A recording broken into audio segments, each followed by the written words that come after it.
Well, we have so much to talk about today because, Rhonda, you have so much going on in your world. Thank you for taking the time today. No, thank you for having me. And yes, you're right. I have a lot going on, but always enjoy having a good conversation. So I've been really looking forward to it. Amazing. Well, I want to start with just sports is a huge part of your world. It's always been a part of your world. You have three kids, athletes. You're married to an athlete, and you yourself have had an incredible career in basketball. How has sports kind of brought your family together and played a role in raising kids? Yeah, well, I think that because we are athletes ourselves as parents, it's something that, we could see the immediate advantages of in terms of when you were wanting to raise your kids. And I think that when my husband and I got together, we knew sports was going to be a big part of our lives. We're season ticket holders to the University of Washington. We attend our friends' high school games of their kids, and so we knew that when we decided to start a family, that we would direct our kids towards sports. It wasn't something that we required, but we wanted to make sure that our kids were involved in activities, and we feel like, when they're involved in activities, they have less time to kind of get into nefarious things. And so it was something that we, wanted to recommend, have our kids exposed to, and fortunately it's worked out for us. You made a splash at University of Washington. You graduated as the all-time leading scorer and rebounder. You were inducted into the Hall of Fame there. What made you want to pursue basketball at the collegiate level? So that's a great question. I actually did not think that I was going to be an athlete at all. I was a tall, thin, gangly kid. And everyone used to ask me. I don't think I realized how tall I was in terms of like, regular, society and average height folks. And my family's tall, so you're just around tall people all the time, so you don't really realize how much you stick out when you're not around people that are related to you. People started to ask me around 12, um, hey, do you play basketball, or do you play volleyball? And I, would be polite, of course, and say, "Oh no, I don't do that." But in my mind, I'm like, why is everyone asking me that question? And a lot of people ask, right? So I'm like, Mhm. what is it? What do I look like? Or why do people assume that? Of course, looking back now, it was like so obvious. Um, but my dad wanted me to play basketball. He played basketball just at the high school, through his high school time, and my mom ran track, and so my dad, tried to get me out there, and I always kind of poo-pooed it and said, "No, Dad, I don't want to do that." So he lied to me and told me that we were going to be going to one of his friends' house for like a barbecue I feel like it was in the summer, and I, dressed for like a barbecue. So I remember distinctly what I wore that day. I had on this cute little pink shirt with like, this is the 80s. So, these like geometric shapes in white, and these white shorts and some Keds. And I'm aging myself. You were looking Um, good though. You were ready to go to this barbecue. I was feeling real good about how I looked that day. And there was no barbecue. He had already researched and talked to the coach at the local community center. They were having a practice. So he took me to the community center, and I am just not at all. I have no idea what's going on. So I'm following him. I'm like, oh, this barbecue's not outside. Oh, wow, it's in a gym. That's weird.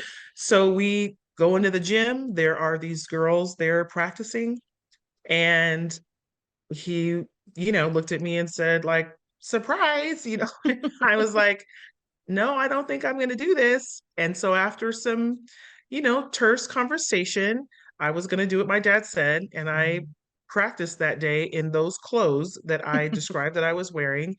And from there, I started, I was like, oh, maybe this is not so bad. The girls were really nice. They knew I was coming. I was tall, so they were really excited. They were really nice, and they were also tall. And I think that I just hadn't been exposed to doing something where being tall was a plus. Mhm. And so I started playing basketball from that moment on. I never thought that I was going to be able to go to college to do it. I thought it was just going to be something that I played through high school. Their women's sports wasn't on TV Mhm. up until like the Final Four and the final game would be on television. But other than that, you couldn't find women's sports on TV at all. And so I didn't, there was just no exposure to it for me to see women Mhm. doing that. I started going to the local basketball games, which was the University of Washington. They were really good back then, and a lot of fans would show up at the games. So I went as a fan and sat up in the stands and marveled at like, man, these women are way better than me. And man, I could never do that. Like I never put myself in that category Mhm. of being that talented. And then of course, you're progressing in your career, you're playing AAU basketball, so you're getting exposure. And then I got my first letter from a very small college. I think it was Valparaiso State, I think it was back then. And and that was the first kind of inclination that, oh, hey, maybe somebody thinks that I could do this for their school. Mhm. And still was just way, felt like it was something that was unattainable. And then it just kind of happened organically after that. And, I ended up choosing the University of Washington, and the rest is history, as they say. There's so many things there that I love that I want to like double tap Yeah. into. One, I think the conversation of exposure and just not seeing it and just not knowing that it's a possibility, that's such a huge thing. And it sounds like that when you started to see that it was a possibility, maybe it wasn't immediate that these dreams came to fruition, right? But maybe that it was like, oh, if I work hard, there is Yeah. something that can happen. Or look, there are tall people around me at the Yeah. gym. Like Yeah. those are things that I think are so underrated. Absolutely. And, you always hear when people say, I was exposed to it, I saw it growing up, somebody like it sounds so cliche now because you hear it Mhm. so often, but it really is true. If you don't see people doing something, you don't ever really think that you could do it. Mm. And I think about that now because it was why we exposed our kids, and I think why people expose their kids to kind of all of the things that they can, and hopefully something sticks. It doesn't have to be sports. It could be an instrument. It could be, you know, uh, poetry. It really could be anything. Mm. But I didn't see it, so I only knew what my small little community could provide. And that was just in the little, crappy community gyms, and then, the old high school gyms. Mhm. And then, an upperclassman is who exposed me to Husky women's basketball. And so you're absolutely right. Like it sounds cliche, but I always say that cliches are cliches for a reason. It's Mhm. because they've happened over and over and over again. And then it just becomes commonplace that people, talk about them. It's so important. And I think I love that kind of story of just getting to the college level, but then you went on to play in the American Basketball League, which is, no longer. You played overseas and you played in the WNBA. And Yeah. when did that become something that was realistic for you? Like when were you exposed to that? When did you see that to say, oh, that could be me? Well, that's a great question too, because when I started playing, even in college, you would hear, but they weren't really on TV. I mean, I remember seeing one. There was, I think it might have been called the American Basketball Association, or the women. I don't remember the long name, or Mhm. even really the short the initials. But I remember the women were on television and they were playing in these leotards, like full, like think of a wrestling uniform. Okay. Um, and I think they may have had sleeves, or maybe some of them were wearing t-shirts underneath, but they were basically leotards. And they were American women playing against each other. And I remember like looking at that, like I would never play in that outfit. Like, no, Oh, in that outfit. Oh It was yeah, oh that that yeah. stuck out. Like, forget about the sport, the Forget game. about the sport. Like the sport was like, okay, I see they're playing basketball, but what are they wearing? Like I am not, Mhm. I mean, just, different body types and my own body type. I'm trying to picture myself in that. There's no way I would do that. Mhm. And it didn't last very long. And then there was nothing. And then, when you're going through college, you realize, okay, I have to go overseas if I want to make money. And I knew, or if I wanted to continue my career, and I knew women who had played for the Huskies who were alumni who would come back, and they were playing in Japan and obviously different countries. And I just thought, yeah, I don't know if I want to do that. Um, and then of course you have some success, you get some notoriety, and the American Basketball League pops up. And you know, kind of you're on that path and you get drafted. So you're just kind of in the system, if you Hmm. will. And I knew that I still enjoyed playing. Um, and I and so I just went along with what the system was offering. Hmm. And I will say that I didn't have the career that I wished I would have had in the ABL. Certainly not in the WNBA. I like to say I had a cup of tea in the WNBA. Hmm. Um, but I'm so thankful for those experiences. I still talk to a lot of the women that I met, through that time, and keep in close contact with a lot of my teammates from University of Washington. And for that, I really encourage people to like let the process play out Hmm. and be in the system until the system doesn't give you what you want anymore, because the relationships that you build are just, they're really immeasurable. That's such a powerful thing to trust the process, because that can be so challenging, especially in today's world when there's a lot of outside noise with social Mhm. media and sponsorships and things like that that didn't really exist for athletes back in the late 90s, early 2000s, right? So how do you advise people now to trust that process and to not listen to the noise? So that's a great question. My husband and I both, obviously, we have three athletes. We have, our son who plays in the NBA and is experiencing, beyond being the number one pick, is also experiencing success. It's Hmm. it's been a successful pick and a successful journey for him so far, Hmm. and him being an all-star in his second year. Our daughter is in college playing soccer. Our youngest is 16, and he's on his path, and everyone says, how do you do it? What did you do? Like, what, give us the roadmap. Yeah. And, there wasn't a roadmap other than Hmm. we wanted to make sure that our kids were exposed to high level coaching, high level training, and that we were going to be involved every step of the way, not to, push them, but to guide them. And some people might call it pushing, to be honest, but because I've experienced it, my husband has experienced, some level of success as well. So we knew what it took in terms of what the individual kid needed to do Hmm. in order to be successful. And success obviously is not measured by how far you go, it's measured by how much you're enjoying it. And if you're having some, rewards and some success, wins and losses, sure, that's in that measurement.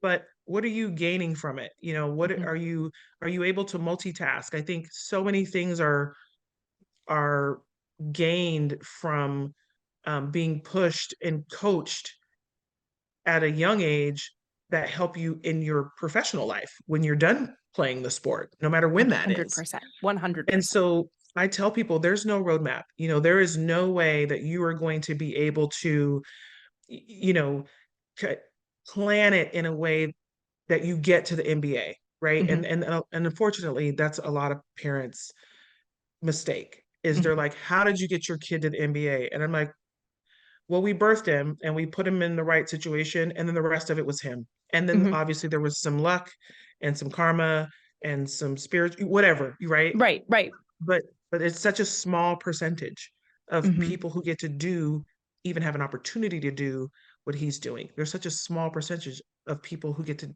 do what I did, what my Hmm. daughter's doing. And so there's no roadmap. And what if the kid doesn't enjoy it? For as many kids that I know who have had success, including my own, and I mean gotten to college to play, there are just as many kids who burned out, who have strained relationships with their parents Hmm. because they were being pushed in a direction that they didn't want to be pushed. And not to go on, but I've told my kids, whenever you want to stop, it's fine. whatever you want to do to sustain yourself. You don't have to do the job I do. You don't have to do what your dad does. As long as you're happy, I don't care how much money you make, as long as you can sustain your own life, go forth and prosper.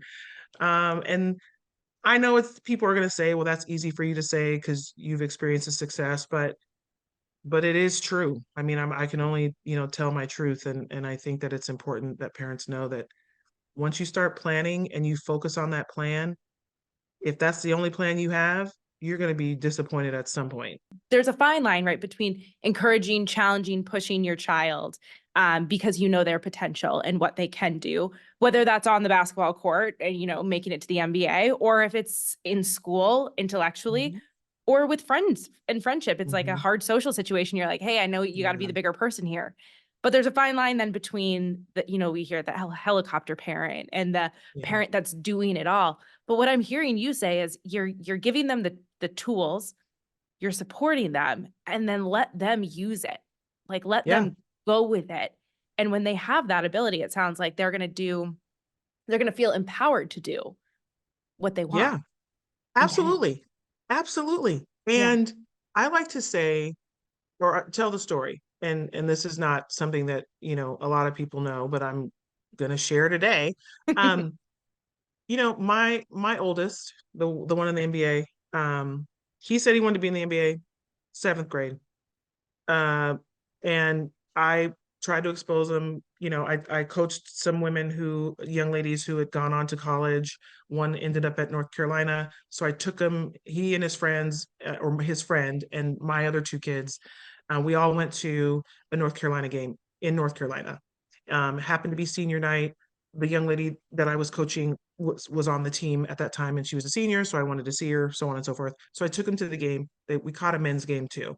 Mhm. And, going to that gym, it's, I don't know, 20,000 odd people all went, it is an experience and an Yeah. atmosphere that is not like an atmosphere here in Washington.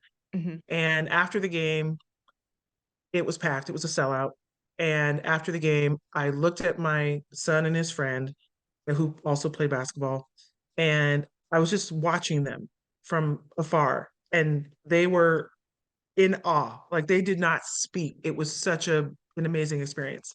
And I asked my son at the time, I said, hey, does this like intimidate you? Or, like, does this many people watching this basketball game, cheering, jeering, high Mhm. pressure situation? I said, does this like excite you? Are you nervous? Or are you, you feel like you could do it? And he looked at me and I didn't know what he was going to say. And he's like, no, I want to do this. I want to play in front of this many people. And I knew at that moment, like, okay. And he was Mhm. tall, of course, and had some talent. So I was like, all right. So then it was putting him on the path to utilize the tools he had to hone the skills. And then I did push him. At that point I Mhm. did push him. And it was like, hey, you say you want to get to the NBA, you need to get your butt up and go to practice. You say you want to get to the NBA, well, you got to go to college first. So you got to get in the classroom. You got to, and then on the court, I was very hard on him from the stands. Mhm. I'm actually really hard on all my kids from the stands. Um, and I wasn't like pass the ball, or I was on them about effort, attitude. I'd be on the coach like, take him out. He's not rebounding. Or how come you're not on Mhm. him because he only had, 7 rebounds tonight? Like, I'm on my own kid and I'm on the coach about my own kid. I'm not talking about any other kids. Um, and that, to be quite frank, I think I sacrificed some of my relationship with him in order to push him that hard because the world is going to be hard on him.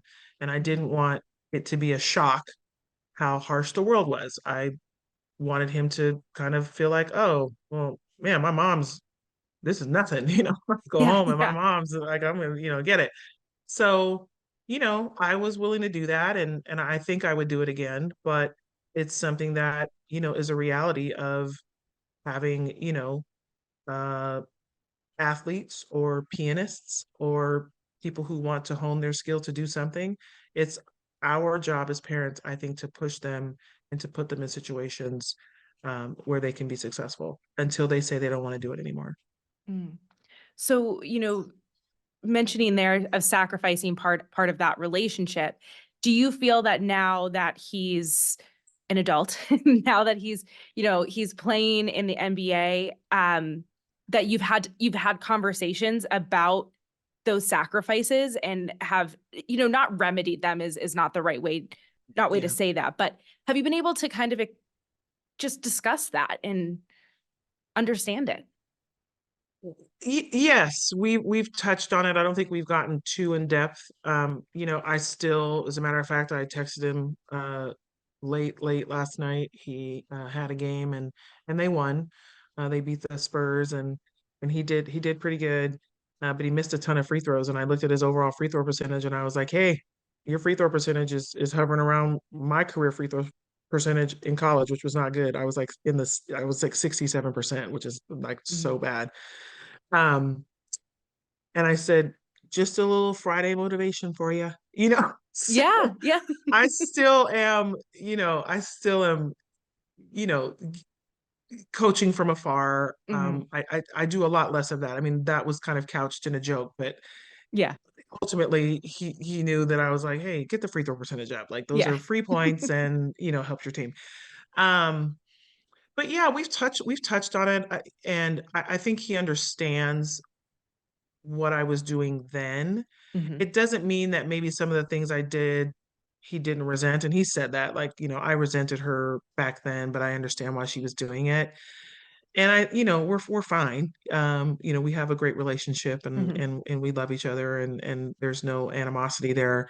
But I think, in the moment, you really can question whether or not you're doing the right thing. And coupling that, as you said earlier, it's a fine line because you have Mhm. to couple pushing a little bit and putting them on the path with whether or not they don't want to do it. And so I always try to check in and say, listen, Mhm. when you're tired and you don't want to do it, let me know. Mm. Because we can stop this. And I've said that with all the kids Mhm. and I've learned a lot. I'm probably a little easier on our youngest child who's still in high school than I was with Paolo, or certainly Mhm. with our daughter Mia. Yeah, it's all a learning experience. I mean, it's parenting. Half the time, you don't know what you're doing is Yeah. right or wrong. You're just like, I don't know if this is the best thing, but this is what's going to happen. So, And every yeah. kid is different, every sport is different. Did you feel that you needed to coach or parent your sons differently than your daughter? Or were you just like, this is sport, and I'm going to coach you the same? I think there are some like overarching themes that you stick with as a parent. Mhm. Like, um, I never wanted or allowed my kids to like talk back or be Mhm. disrespectful to coaches even Mm. if they didn't agree with them. I was like, listen, you just can't do that. Part of it was because we don't allow that in our house, and I think Right, it would be a reflection of parenting if we allowed a kid to talk back to a coach or argue with them, so on and so forth. right. But It's an extension also, of family values. well, absolutely. But also, because I had been through the recruiting process Mhm. and that was early when there wasn't, social media or, Mhm. cameras everywhere and microphone phones everywhere. I was like, you never know who's in the crowd. You don't know who's listening. Yeah. As you said now, like, or as you said earlier, with social media and these outside noise, if I were, yelling at my coach back Mhm. in the 80s, 90s, you had to tell someone, you had to get on the phone, like a Mhm. landline, call someone and say, hey, this is what happened. And that person would have to listen to your description and then picture it themselves. Right, and Where make their own now, decision of, like, what happened. Right, right. exactly. And now that's not the case. Someone's got a camera, coaches have assistant coaches, or, now they have kind of scouts. If you have a Mhm. program big enough, there are scouts out there. And so now there's all these, little microphones out there, and there's little cameras out there that they can catch it. And then not only do you not get an opportunity to provide any context before it is out to 100 people possibly, Mhm. or a million people, depending on, what it's Right. just so, it can be so immediate and you can't pull it back. And so I Mhm. never wanted my kids to experience something that, as a parent, as someone who really knows the kid, hey, that kid's not really like that, because the world is saying that kid is a bad apple. I Yeah. just, so I always told my kids, which is what my mom told me, if I were somewhere across the room or in the room and you didn't know I was there, would you be okay with what you were doing Mhm. if you knew that I was watching? You know, that didn't work all the time, but Well, and they're but kids and they're yeah, kids and that's part of it too. And but it sounds like it was a lot of it was just extensions of what you valued as a family and as a parent in your child. Doesn't matter if it was with the sport or at school. Like it's yeah, that's how they were coached. yeah. Yeah. And even if you disagree with the coach, like you said earlier, there you got some good coaches and you got some bad coaches. We were lucky that we have had good coaches Hmm. and we were mindful of, Hmm. okay, now, and to the point about my daughter, soccer, she plays soccer. It's a Hmm. club sport. You play volleyball, club sport. Hmm. Um, eh, the politics, the I mean, I could go on and on about women's club sports, especially soccer, Hmm. because that's my experience. Um, you really have to be careful because there's so many dynamics within the team, her and her teammates, her and her coaches, how she Hmm. sees how the coaches are treating her teammates versus how they're treating her, whether they're winning or losing. I mean, there's so many dynamics. Throw the parents in there, throw the Oh, parents' opinions and their involvement, and that's a whole yeah, other episode. That's a whole other. yeah. And who's paying, Hmm. and how much are they donating some extra somewhere? And so I mean, Hmm. there's so much not great Yeah. stuff. Um, and then my daughter was a brown girl on a soccer field, which, Hmm. in the Pacific Northwest, and I believe, along the West Coast, not super common. And so, dealing with those dynamics that she had to deal with as a bigger girl, she's 5'11", um, physical player, and just the judgments that come along with that from parents and referees and Hmm. the like. But yeah, I had to coach her, or, kind of treat her differently, because I think young women need to know why something is happening before they'll go out and run through a brick wall for you, Hmm. where boys are just naturally inclined, I think, to, just, oh, you want me to go over there? Boom, I'm going over there. We can talk about it later. Yeah. I don't believe I coached women for, 13 years.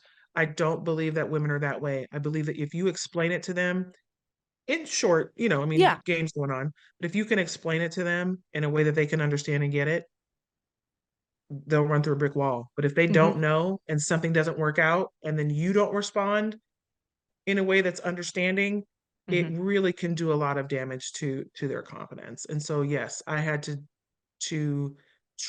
we had to treat our daughter differently, Hmm. than we did our sons. Interesting. Interesting. Well, we're wrapping up here on time, Rhonda, but I ask everyone this question and I want to ask you, do you have a mantra that you lean on that you've shared with your kids that you lean on personally on tough days that you did while you were, competing? Yeah. And this is something that I learned from a fellow Husky. He was a football player. I was a basketball player. We're great friends today. Our daughters played soccer, on the Oh, same club team for a while. that's awesome. And uh, it is, talent. Well, hard work will beat talent when talent doesn't work hard. Mm, And I've always told my kids, like, at the end of the day, it doesn't matter how talented you are. If you don't work hard, it doesn't matter. And that's going to show through more than your talent. hmm. Hmm. That's so important. And it's a Yeah. lesson that unfortunately a lot of people learn the hard way. Yeah. Yeah. Right. Yeah.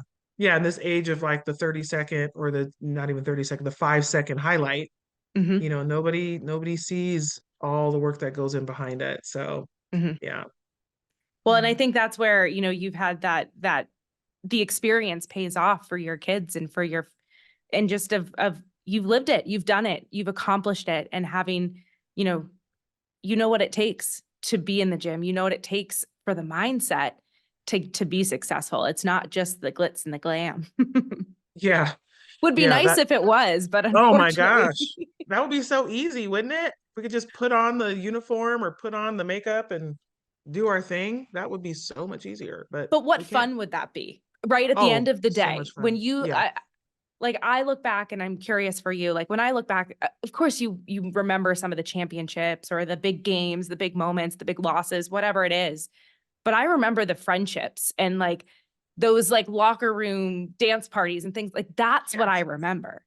Yeah. And it's funny that you say that because I think when I get together, I was just with two of my teammates. We went to see Paolo play in San Antonio, and one of them lives down there. So I went down to see them. And the bulk of our conversation was exactly what you talked about. It Yeah. wasn't on the court unless something funny happened on the Yeah. court, or like, you remember that one time, but it was all of the bus rides, the Hmm. hotel room, dance parties, I mean, the funny restaurant orders, like it was all of Hmm. those things that happened off the court or off, the pitch and whatever. And those are the memories that we all talk about now that Hmm. we're, mothers ourselves. Like we don't even care about Hmm. the wins or the losses. That's not what we remember. We remember all of those times, and that's something that no matter what happens and what happened, you, that's what you lean on, right? Hmm. That's what makes you want to continue to support each other in adulthood. So Yeah. yeah, absolutely. My teammates and I say we rode with you through the highest highs and the lowest lows, and that's never going to change because that's what life is. It's the high highs and the low lows, like, and and we're here. So, And they're experiences that so few of us hmm, have been able to have together, right? You and your absolutely. teammates, nobody can take it from you. A lot of people can't relate to it. Usually, Hmm. only other athletes can relate to it. I liken that to kind of any extracurricular activity, where you do it at a high level. Nobody can relate except for, the 8, 10, 15 of you that are doing the Yeah. same thing. And, that's how memories are made. Yeah, absolutely. Absolutely. Well, Rhonda, thank you so much for your time today. We appreciate you taking the time, and we'll let everyone know where they can keep up with you. And thanks for this. Thank you, Hannah. I appreciate this. Has been a really great conversation on this Friday.